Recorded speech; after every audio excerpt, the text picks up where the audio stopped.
नमस्ते बच्चों, एक बार फिर आपका स्वागत है आज के इस क्लास में। आज हम लेके आए हैं आपके लिए कक्षा 9 के अध्याय 1 प्रश्नावली 13 का ए है। प्रश्न संख्या हमारा 2 है और सवाल नंबर संख्या 2 के सवाल नंबर 1 और 2 को हमने अपने पिछले क्लास में ही सॉल्व किया था। आज हमारा सवाल नंबर 3 है। तो आइए देखते हैं कि सवाल क्या है। सवाल है कि यदि किसी त्रिभुज का आधार 50 सेंटीमीटर है और त्रिभुज का क्षेत्रफल 650 cm स्क्वायर है तो त्रिभुज की ऊंचाई निकालिए। फिर से हमको वही निकालना है कि त्रिभुज का आधार हमको दिया हुआ है। त्रिभुज देखिए इस तरह से कुछ है कि त्रिभुज का ये आधार है। जो पड़ी रेखा है वो क्या होता है, जो पड़ी रेखा है वो त्रिभुज का आधार होता है और जो खड़ी रेखा है वो त्रिभुज का क्या होता है, शीर्षलंब या ऊंचाई कहते हैं। तो यही हमको पता करना है कि ये क्या है। जबकि ये क्या दिया हुआ है, 50 सेंटीमीटर दिया हुआ है और इसके अंदर का ये 625 सेंटीमीटर दिया हुआ है। तो अब आधार दिया हुआ है, ऊंचाई पता करना है। तो क्या लिखेंगे, त्रिभुज का सूत्र हमारा क्या होता है, त्रिभुज का क्षेत्रफल बराबर क्या हो जाएगा, 1/2 आधार गुना ऊंचाई। अब देखिए यहाँ ऊंचाई आ गया, लेकिन ऊंचाई तो हमारे पास है नहीं। लेकिन क्या है हमारे पास, क्षेत्रफल है। क्षेत्रफल है तो उससे अगर आधार या ऊंचाई में एक कोई मिसिंग है तो हम उससे उसको निकाल सकते हैं। तो हमको क्षेत्रफल क्या दिया हुआ है, क्षेत्रफल दिया है 625 बराबर 1/2 गुना आधार के जगह पे 50 लिख सकते हैं क्योंकि यहाँ 50 दिया हुआ है और गुना ऊंचाई। या फिर लिख सकते हैं कि देखिए ये इधर भाग के रूप में है तो इसको इस तरफ ले आएंगे तो ये क्या हो जाएगा, गुना हो जाएगा। 625 गुना 2 बराबर 50 गुना ऊंचाई। या ऊंचाई बराबर लिख सकते हैं 625 गुना 2/50। अब देखिए इसको कैसे कटा सकते हैं, 25 से कटाते हैं। 25 से कटाएंगे तो 2 बार में, और 25 से इसको कटाएंगे तो 25 गुना 25 625 हो जाएगा। इसको और इसको कटा के खत्म कर दिए तो क्या हो गया, ऊंचाई बराबर हमारा क्या निकल गया, 25 सेंटीमीटर। तो पूछा भी जा रहा था कि त्रिभुज का ऊंचाई क्या होगा, तो त्रिभुज का ऊंचाई हमारा क्या होगा, 25 सेंटीमीटर हो गया त्रिभुज का ऊंचाई। इस तरह से ये प्रश्न नंबर 2 का सवाल नंबर 3 बन गया हमारा। लेते हैं इसी में सवाल नंबर 4 और 5। नंबर 4 है हमारा कि यदि किसी समबाहु त्रिभुज का प्रत्येक भुजा 10 सेंटीमीटर तो उसकी ऊंचाई और त्रिभुज का क्षेत्रफल निकालिए। देखिए त्रिभुज कहा जा रहा है क्या है, समबाहु, मतलब उसका जितना भी भुजा है वो क्या है, समान है। सब भुजा का लंबाई जो दिया हुआ है वो समान दिया हुआ है। तो इसको ऐसे लिखेंगे, समबाहु त्रिभुज है तो ऐसे हो गया A, B और C। भुजा का क्या दिया है माप, समबाहु है 10 cm ये है तो ये भी हो जाएगा 10 सेंटीमीटर, ये भी हो जाएगा 10 सेंटीमीटर। तीनों भुजा क्या है, 10-10 है। और समबाहु त्रिभुज का इसमें कोई बाध्यता नहीं है कि इसको हमको हीरोन के सूत्र से बनाना है। तो हम लोग क्या बना लेते हैं, समबाहु त्रिभुज के क्षेत्रफल से इसको बनाते हैं। तो समबाहु त्रिभुज का क्षेत्रफल होता है, समबाहु त्रिभुज का क्षेत्रफल बराबर होता है √3/4 गुना भुजा स्क्वायर। और समबाहु त्रिभुज का ऊंचाई होता है √3/2 गुना भुजा। ऊंचाई भी पूछा जा रहा है और क्षेत्रफल भी पूछा जा रहा है। तो पहले हम लोग लेते हैं ऊंचाई को, इस सूत्र को पहले लेंगे। तो यहाँ लिखेंगे समबाहु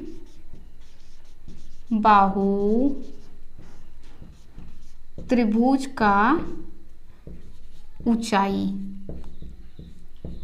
बराबर हो जाएगा √3/2 गुना भुजा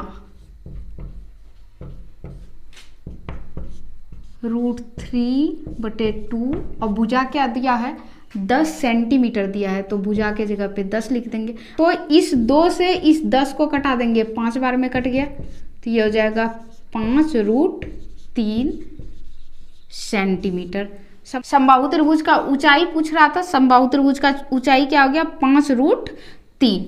ऊंचाई क्या होगा देखिए, यहाँ से इस पे जो लंब होगा, ये जो नीचे पड़ी हुई रेखा है BC रेखा पे A बिंदु से जो लंब खींचकर BC रेखा पे आके टिकेगा उसी का लंबाई पूछा जा रहा था। भुजा तो हमारे पास दिया हुआ था, तो निकला क्या हमारा, ये निकला, ये वाला निकल गया 5√3। अब देखिए जब ऊंचाई निकल गया तो क्षेत्रफल कैसे निकालेंगे, यहाँ लिखेंगे समबाहु त्रिभुज का क्षेत्रफल बराबर क्या हो जाएगा √3/4 गुना भुजा स्क्वायर। ये लिख सकते हैं √3/4 गुना भुजा स्क्वायर है तो 10 पे स्क्वायर हो जाएगा। यह लिख सकते हैं √3/4 गुना 10 गुना 10 तो 100 हो गया। इस 4 से कटा देंगे 100 को तो 25 बार में कट के खत्म हो जाएगा। तो क्या बचा, नीचे कुछ भी नहीं बचा, ऊपर क्या बचा, ऊपर बचा है, इधर दिखेगा नहीं इसलिए यहाँ लिखते हैं, ऊपर बचा है √3 और गुना 25, तो इसको ऐसे लिख देंगे 25√3 cm स्क्वायर। समबाहु त्रिभुज का ऊंचाई निकल गया हमारा 5√3 और समबाहु त्रिभुज का क्षेत्रफल निकल गया 25√3। इस तरह से ये सवाल नंबर 4 भी बनकर कंप्लीट हो गया। लेते हैं इसमें सवाल नंबर 5 को। तो प्रश्न नंबर 2 का सवाल नंबर 5 है, ये इस प्रश्न नंबर का आखिरी सवाल है। तो सवाल है कि यदि किसी समबाहु त्रिभुज की ऊंचाई 100√3 मीटर तो उसकी प्रत्येक भुजा और क्षेत्रफल निकाल लें। देखिए इससे पहले जो हम बनाए थे अभी सवाल, उसमें क्या दिया हुआ था, वो भी समबाहु त्रिभुज था, मतलब उसका सारा भुजा क्या है बराबर था, इसका भी सारा भुजा आपस में बराबर है। लेकिन इसके साथ क्या कंडीशन है, उसमें भुजा दिया हुआ था और इसमें ऊंचाई दिया हुआ है। ये नहीं पता है हमको, ये भी पता नहीं है, ये भी पता नहीं है, लेकिन ये पता है, ये जो यहाँ से यहाँ आया हुआ है इसके बारे में पता है कि ये कितना है, ये 100√3 दिया हुआ है। अब इसी से हम लोगों को क्या निकालना है, भुजा निकालना है। तो कैसे निकालेंगे, तो आइए देखते हैं भुजा कैसे निकलेगा। यहाँ लिखेंगे समबाहु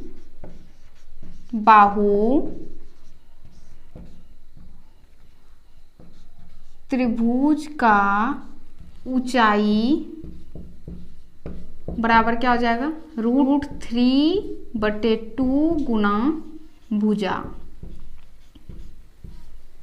अब देखिए ऊंचाई दिया हुआ है, क्या दिया हुआ है 100√3 और इधर लिखेंगे √3/2 गुना भुजा।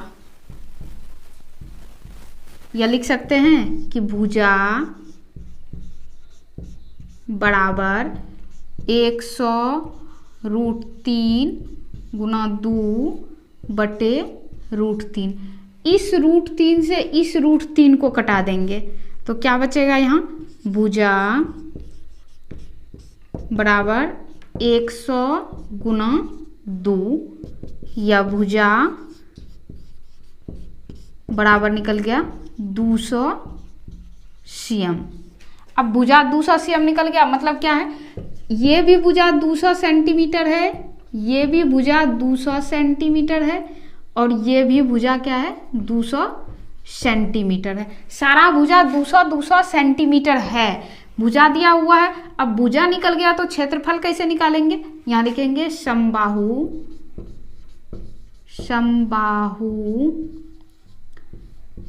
त्रिभुज का क्षेत्रफल। क्षेत्रफल क्या हो जाता है √3/4 गुना भुजा स्क्वायर। इसको पहले लिखे थे, इस बार हम सूत्र को नहीं लिखे हैं, डायरेक्ट सूत्र जहाँ लिखना है वहीं लिख के बना रहे हैं। तो इसको पहले भी बता चुके हैं, तो यहाँ लिखेंगे √3/4 और भुजा स्क्वायर। तो भुजा हमको क्या निकला है, भुजा हमारे पास 200 सेंटीमीटर दिया हुआ है, तो यहाँ 200 सेंटीमीटर पे स्क्वायर दे देंगे, या फिर लिख सकते हैं कि √3/4 गुना 200 इसको कटा देंगे इससे, तो ये क्या हो जाएगा, ये हो जाएगा हमारा 5 और 0।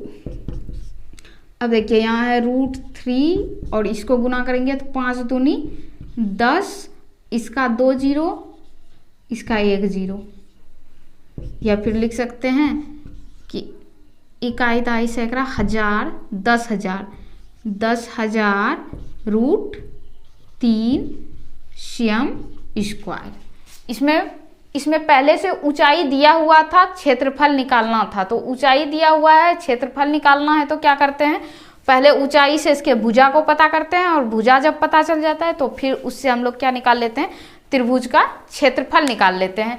इस तरह से ये सवाल नंबर 2 का सवाल नंबर 3, 4 और 5 बनकर कंप्लीट हो गया। मुझे उम्मीद है कि आप इसको बहुत अच्छे तरह से समझे होंगे, इसको समझने में आपको कहीं कोई दिक्कत नहीं हुआ होगा। इस तरह के और भी सवाल को सीखने के लिए आप हमारे साथ बने रहिए। इसी के साथ लेते हैं विदा, मिलते हैं अगले क्लास में, तब तक के लिए गुड बाय।